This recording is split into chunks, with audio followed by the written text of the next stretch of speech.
Hi ಎಲ್ಲರಿಗೂ ನಮಸ್ತೆ. ನಾನು ನಿಮ್ಮ ಆಶಾ ಚಂದ್ರಭಟ್. ಆಶಾ ಸ್ನಳಪಾಕಕ್ಕೆ ನಿಮಗೆಲ್ಲರಿಗೂ ಸ್ವಾಗತ. ಇವತ್ತು ನಾವು ವಾರದ ಕೊನೆಯಲ್ಲಿ ಉಳಿದಿರುವಂತಹ ಸ್ವಲ್ಪ ತರಕಾರಿಗಳನ್ನು ಉಪಯೋಗಿಸಿಕೊಂಡು ಒಂದು ರುಚಿಯಾದ ಸಾಂಬಾರನ್ನು ಕ್ವಿಕ್ಕಾಗಿ ಹೇಗೆ ತಯಾರಿಸ್ಬೋದು ಅಂತ ಹೇಳೋದನ್ನು ಹೇಳಿಕೊಡ್ತಾ ಇದ್ದೇವೆ.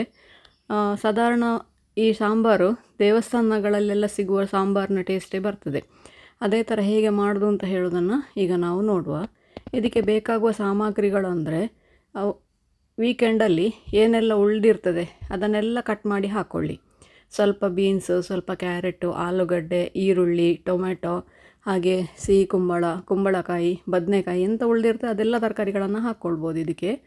ಇದಕ್ಕೆ ಬೇಕಾಗುವಂಥ ಮಸಾಲೆಗಳು: ಒಂದು ಸ್ವಲ್ಪ ಬ್ಯಾಡಗಿ ಮೆಣಸು, 1 ಟೇಬಲ್ ಸ್ಪೂನ್ ಕಡಲೆ ಹುಡಿ, 1 ಟೇಬಲ್ ಸ್ಪೂನ್ ಉದ್ದಿನಬೇಳೆ, 1/4 ಟೇಬಲ್ ಸ್ಪೂನ್ ಮೆಂತೆ, 1 ಟೇಬಲ್ ಸ್ಪೂನ್ ಕೊತ್ತಂಬರಿ, 1 ಟೀ ಸ್ಪೂನ್ ಜೀರಿಗೆ, 10 ಕಾಳು ಮೆಣಸು, ಸ್ವಲ್ಪ ಇಂಗು, 1 ಟೀ ಸ್ಪೂನಷ್ಟು ಸಾಸಿವೆ, ಒಂದು ಸ್ವಲ್ಪ ಹುಣಸೆ ಹಣ್ಣು ಹಾಗೂ ಬೆಲ್ಲ, 2 ದಂಡಷ್ಟು ಕರಿಬೇವು ಹಾಗೂ ಅರ್ಧ ಗಡಿ ತೆಂಗಿನಕಾಯಿ ಹೂವು, 1 ಕಪ್ ಬೇಳೆಯನ್ನು ಬೇಯಿಸಿ ಇಟ್ಕೊಂಡಿದ್ದೀನಿ. ನಾನಿಲ್ಲಿ ಮಸೂರು ದಾಲ್ ಹಾಕಿರೋದು, ನೀವು ತೊಗರಿಬೇಳೆ ಹಾಕ್ಕೊಳ್ಬೋದು. ಬೇಯಿಸಿ ಇಟ್ಕೊಂಡಿದ್ದೇನೆ ನಾನು. ಅದಕ್ಕೆ ಈ ತರಕಾರಿಗಳನ್ನೆಲ್ಲ ಹಾಕ್ಕೊಂಡು ಖಾರಕ್ಕೆ 1-2 ಹಸಿಮೆಣಸು ಕೂಡ ಹಾಕಿಕೊಳ್ಬೋದು. ತರಕಾರಿಗಳು ಇಂಥದ್ದೇ ಅಂತ ಏನಿದೆ ಅದೆಲ್ಲವನ್ನು ಕೂಡ ಹಾಕಿಕೊಳ್ಬೋದು. ಎಲ್ಲವನ್ನು ಹಾಕಿಕೊಂಡು ಈರುಳ್ಳಿಯನ್ನು ನೋಡಿ ಈ ಥರ ದೊಡ್ಡದಾಗಿ ಕಟ್ ಮಾಡಿಕೊಂಡಿದ್ದೇನೆ. ಇದನ್ನೇ ಈಗ ರುಚಿಗೆ ಬೇಕಾದಷ್ಟು ಉಪ್ಪು ಹಾಕ್ಕೊಂಡು ಅದು ಬೇಯಲಿಕ್ಕೆ ಎಷ್ಟು ನೀರು ಬೇಕು ಅಷ್ಟೇ ನೀರು ಹಾಕ್ಕೊಳ್ಳಿ. ಜಾಸ್ತಿ ನೀರು ಬೇಡ ಇದಕ್ಕೆ. ನೋಡಿ, ತರಕಾರಿ ಮುಳುಗುವಷ್ಟು ಮಾತ್ರ ನೀರು ಹಾಕ್ಕೊಳ್ಳಿ. ರುಚಿಗೆ ಎಷ್ಟು ಬೇಕೋ ಅಷ್ಟು ಉಪ್ಪು ಹಾಕ್ಕೊಳ್ಳಿ.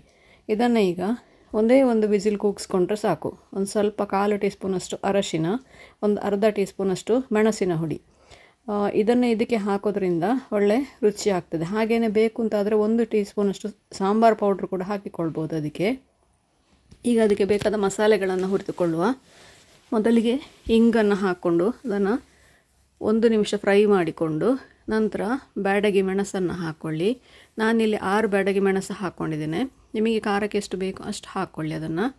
ನಂತರ ಕರಿಬೇವನ್ನು ಮೊದಲಿಗೆ ಹಾಕೋದು ಯಾಕೆ ಅಂದರೆ ಅದು ಕರಿಬೇವು ಪೂರ್ತಿಯಾಗಿ ಗರಿ ಆಗುವಾಗ ನಮ್ಮ ಉಳಿದ ಸಾಮಗ್ರಿಗಳು ಫ್ರೈ ಆಗ್ತದೆ ಹಾಗೆ. ನಂತರ ಕಡಲೆಬೇಳೆ, ಉದ್ದಿನಬೇಳೆ, ಮೆಂತೆ ಹಾಕಿ 1 ನಿಮಿಷ ಅದನ್ನು ಬಾಡಿಸಿಕೊಳ್ಳುವ. ನಂತರ ಅದಕ್ಕೆ ಕೊತ್ತಂಬರಿ ಜೀರಿಗೆ ಸೇರಿಸಿಕೊಳ್ಳುವ. ಇದನ್ನು 1 ನಿಮಿಷ ಮೊದಲೇ ಬಾಡಿಸಿಕೊಳ್ಬೇಕು, ಇಲ್ಲದಿದ್ದರೆ ಅದು ಕೊತ್ತಂಬರಿ ಜೀರಿಗೆ ಜೊತೆಗೆ ಫ್ರೈ ಆಗೋದಿಲ್ಲ. ಕೊತ್ತಂಬರಿ ಜೀರಿಗೆ ಬೇಗ ಫ್ರೈ ಆಗ್ತದೆ. ಈ ಹಂತದಲ್ಲಿ ನಾನು ಇದಕ್ಕೆ ನೋಡಿ 1 ಟೇಬಲ್ ಸ್ಪೂನಷ್ಟು ಹುರುಳಿಕಾಳು ಹಾಕಿಕೊಳ್ತಾ ಇದ್ದೇನೆ. ಇದು ನಿಮಗೆ ದೇವಸ್ಥಾನದಲ್ಲಿ ಸಿಗುವಂತಹ ಸಾಂಬಾರನ್ನ ರುಚಿ ಕೊಡ್ತದೆ. 1 ಟೇಬಲ್ ಸ್ಪೂನಷ್ಟು ಸಾಕು. ಹಾಗೆಯೇ 10 ಕಾಳು ಮೆಣಸು, ಒಂದು ಸ್ವಲ್ಪ ಸಾಸಿವೆ, 1 ಟೀ ಸ್ಪೂನಷ್ಟು ಜೀರಿಗೆ, ಕೊತ್ತಂಬರಿ, ಉಳಿದ ಎಲ್ಲ ಮಸಾಲೆ ಸಾಮಗ್ರಿಗಳನ್ನು ಕೂಡ ಹಾಕಿಕೊಳ್ಬೋದು. ಹಾಕಿ ಸಾಸಿವೆ ಸಿಡಿಯುವವರೆಗೆ ಹಾಗೂ ಕರಿಬೇವು ಕ್ರಿಸ್ಪ್ ಆಗೋವರೆಗೆ ಇದನ್ನು ಫ್ರೈ ಮಾಡಿಕೊಳ್ಬೇಕು. ಒಂದು 3-4 ನಿಮಿಷ ಬೇಕಾಗ್ತದೆ. ಮೀಡಿಯಮ್ ಉರಿಯಲ್ಲೇ ಮಾಡಿ. ದೊಡ್ಡ ಉರಿಯಲ್ಲಿ ಮಾಡಿದ್ರೆ ನಿಮಗೆ ಬೇಗ ಆಗ್ತದೆ, ಆದರೆ ಅದು ಸೀದು ಹೋಗ್ತದೆ, ಸಾಂಬಾರಿನ ರುಚಿ ಹಾಳಾಗ್ತದೆ. ಹಾಗಾಗಿ ಮೀಡಿಯಮ್ ಉರಿಯಲ್ಲೇ ಇದನ್ನು ಫ್ರೈ ಮಾಡಿಕೊಳ್ಬೇಕು. 3-4 ನಿಮಿಷದೊಳಗೆ ನೋಡಿ ಇದು ರೆಡಿ ಆಗ್ತದೆ. ಒಳ್ಳೆ ಪರಿಮಳ ಬರ್ತದೆ. ಇದು ನಿಮಗೆ ಗೊತ್ತಾಗ್ತದೆ, ಮಾಡಲಿಕ್ಕೆ ಗೊತ್ತಿಲ್ಲದವರಿಗೆ ಕೂಡ ಅದು ನೋಡುವಾಗ ಗೊತ್ತಾಗ್ತದೆ. ಇದಕ್ಕೆ 1 ತುಂಡು ಹುಣಸೆ ಹಣ್ಣು ಕೂಡ ಹಾಕಿಕೊಳ್ತಾ ಇದ್ದೇನೆ. ಹುಣಸೆ ಹಣ್ಣನ್ನು ನಾನು ರುಬ್ಬುವಾಗಲೇ ಹಾಕಿಕೊಳ್ತೇನೆ. ರುಬ್ಬುವಾಗ ಹಾಕಲಿಕ್ಕೆ ಮರ್ತೋದ್ರೆ ತೊಂದರೆ ಏನಿಲ್ಲ, ಅದನ್ನು ಪಲ್ಪು ತೆಗೆದು ನಂತರ ಕೂಡ ಸೇರಿಸಿಕೊಳ್ಬೋದು. ಹುರಿದಂತಹ ಮಸಾಲೆಗಳನ್ನು ಕಾಯಿ ಜೊತೆಗೆ ಮಿಕ್ಸರ್ ಜಾರಿಗೆ ಹಾಕ್ಕೊಂಡು ಅದನ್ನು ನುಣ್ಣಗೆ ರುಬ್ಬಿಕೊಳ್ಳುವ. ಈಗ ಇದಕ್ಕೆ ರುಬ್ಬಲಿಕ್ಕೆ ಎಷ್ಟು ನೀರು ಬೇಕು ಅಷ್ಟು ನೀರು ಹಾಕ್ಕೊಂಡು ನುಣ್ಣಗೆ ರುಬ್ಬಿಕೊಳ್ಬೇಕು. ಒಮ್ಮೆ ತರಿ ಹುಡಿ ಮಾಡಿಕೊಂಡು ನಂತರ ಕೂಡ ಅದಕ್ಕೆ ನೀರು ಹಾಕಿಕೊಳ್ಬೋದು. ಈಗ ಇದಕ್ಕೆ ಬೆಲ್ಲವನ್ನು ಕೂಡ ಇದಕ್ಕೆ ಹಾಕಿಕೊಳ್ತೇನೆ. ಬೆಲ್ಲ ನೀವು ಹೋಳು ಬೇಯುವಾಗ ಕೂಡ ಅದಕ್ಕೆ ಹಾಕಿಕೊಳ್ಬೋದು. ರುಬ್ಲಿಕ್ಕೆ ಎಷ್ಟು ನೀರು ಬೇಕು ಅಷ್ಟೇ ನೀರು ಹಾಕ್ಕೊಳ್ಳಿ, ಜಾಸ್ತಿ ನೀರು ಹಾಕ್ಕೊಳ್ಳೋದು ಬೇಡ. ನೋಡಿ ಇದರಲ್ಲಿ ಬೆಂದು ರೆಡಿಯಾಗಿದೆ. ಒಮ್ಮೆ ಇದನ್ನು ಮಗಚಿಕೊಂಡು ನೋಡಿ, ತರಕಾರಿಗಳು ಜಾಸ್ತಿ ಬೇಯೋದು ಬೇಡ, 1 ವಿಸಿಲ್ ಹಾಕಿಸಿದರೆ ಸಾಕು. ವಿಸಿಲ್ ಹಾಕಲಿಕ್ಕೆ ಇಷ್ಟೆಲ್ಲದರೂ ಓಪನ್ ಆಗಿ ಕೂಡ ಬೇಯಿಸಿಕೊಳ್ಬೋದು.